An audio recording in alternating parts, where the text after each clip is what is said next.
Hi everyone, we are now outside and I'd like to introduce you to my buddy Gus. This is my buddy.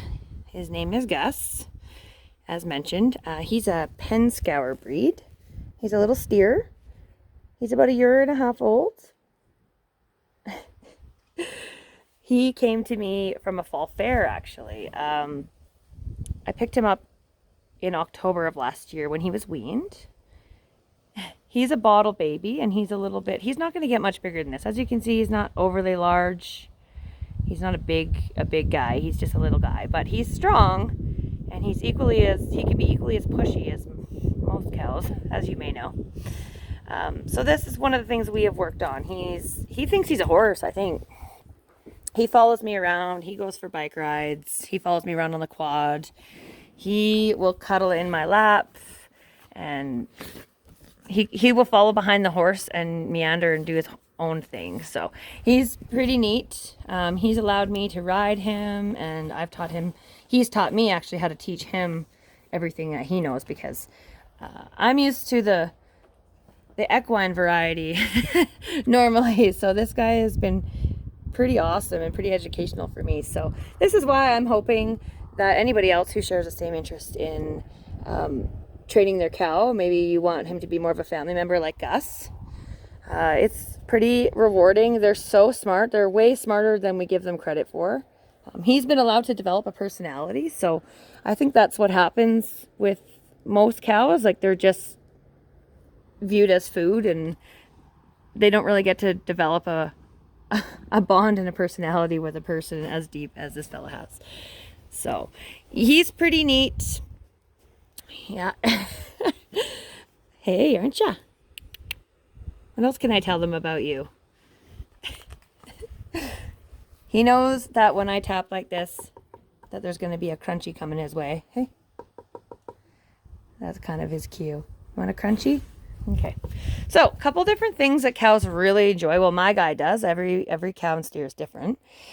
This here, I find, is the best training tool for him. This is horse grain. It's called Step 8.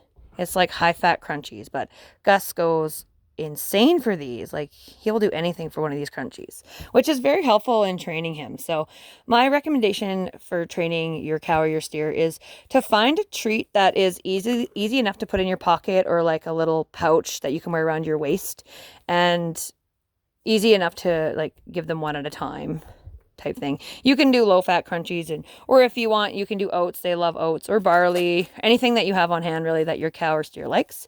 This is literally senior feed, and he also loves this. This is just horse crunchies. Basically any horse grain will do. This has these little like molasses flavored bits in it.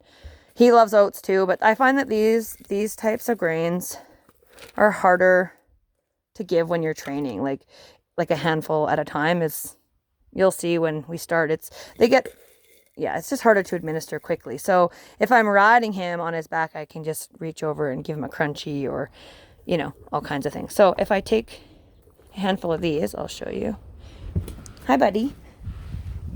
So I tap there.